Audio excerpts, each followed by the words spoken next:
Bonjour les enfants.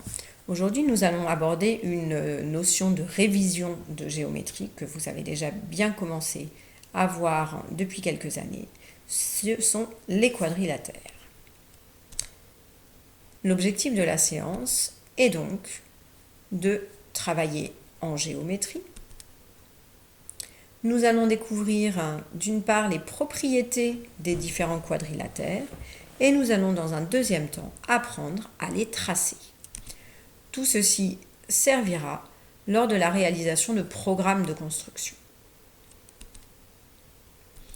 Alors, dans quelle matière allons-nous travailler?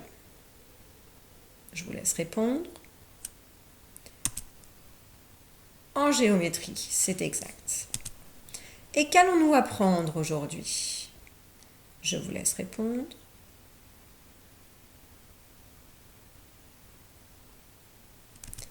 Eh bien, dans un premier temps, nous allons découvrir et rappeler les propriétés des quadrilatères qu'il faudra connaître par cœur. Et dans un second temps, nous allons apprendre à tracer les différents quadrilatères particuliers.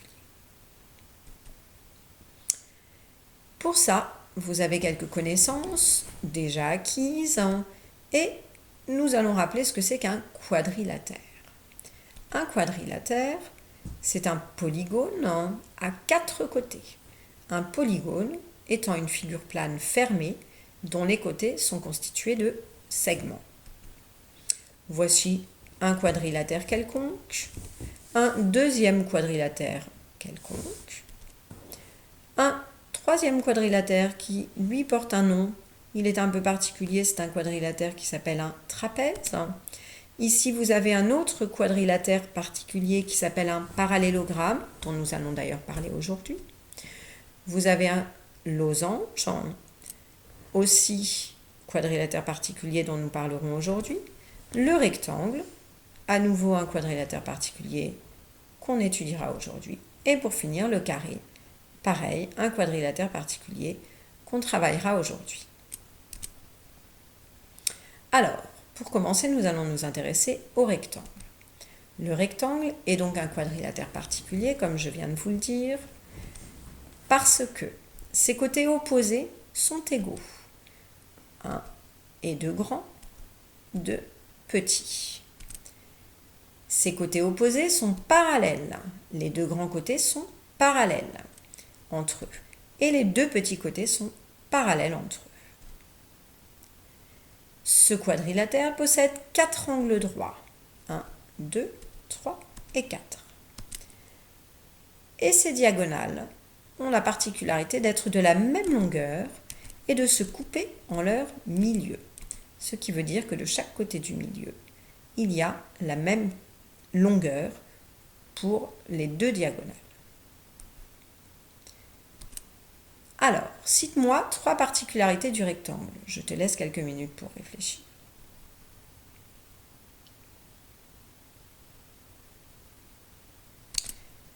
Alors, une première particularité par exemple, ses côtés opposés sont parallèles et de même longueur.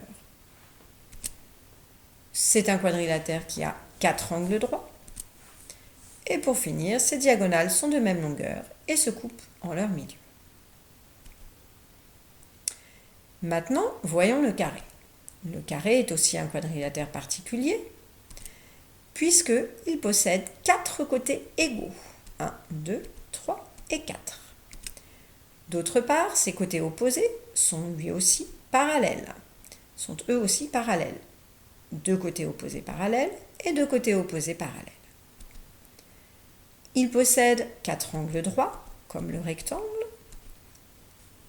Ces diagonales sont de même longueur et se coupent en leur milieu.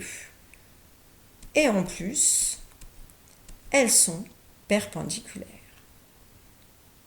Ce qui veut dire que les 2 diagonales forment un angle droit. Maintenant, je te propose de me citer 3 particularités du carré.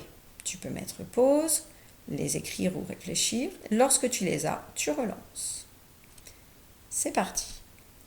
Eh bien oui, ces 4 côtés sont de même longueur et ses côtés opposés sont parallèles. Il a 4 angles droits et ces diagonales sont perpendiculaires, sont de même longueur et se coupent en leur milieu. Voyons maintenant le losange, autre quadrilatère particulier. Le losange possède 4 côtés égaux. 1, 2, 3 et 4. Ses côtés opposés sont parallèles, tout comme le carré et le rectangle.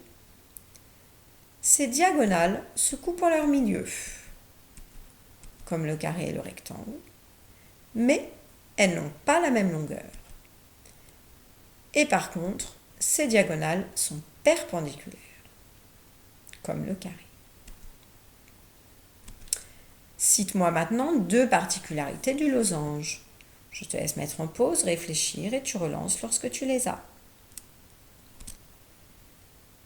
Le losange est un quadrilatère qui a ses 4 côtés de même longueur et ses côtés opposés sont parallèles. Ses diagonales sont perpendiculaires et se coupent en leur milieu. Nous allons maintenant parler du parallélogramme, qui est également un quadrilatère particulier. Ce parallélogramme, comme son nom l'indique, possède des côtés parallèles, mais pour commencer, ses côtés opposés sont égaux, comme le rectangle, 2 grands et 2 plus petits. Ses côtés opposés sont parallèles, comme je vous l'ai dit à l'instant, d'où son nom parallélogramme. Les 2 grands sont parallèles, les 2 petits sont parallèles.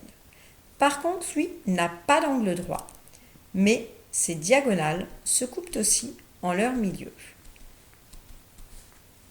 Elles n'ont pas la même longueur, mais elles se coupent en leur milieu. Cite maintenant 2 particularités du parallélogramme, mais pause, réfléchis et relance. Alors oui, le parallélogramme a ses côtés opposés qui sont parallèles et de même longueur. Et il a ses diagonales qui sont de même longueur et qui se coupent en leur milieu. Voilà donc les différents quadrilatères que tu dois connaître en CM2 et tu dois connaître par cœur toutes leurs caractéristiques, toutes leurs particularités. Nous allons maintenant nous intéresser à voir comment on peut tracer un carré, comment on peut tracer un rectangle et comment on peut tracer un losange. Je t'invite à aller sur les liens qui sont inscrits ici. Tu les auras sur Classroom pour pouvoir visualiser ces petites vidéos. Je te remercie de ton attention et écoute la suite attentivement pour savoir tracer ces 3 figures.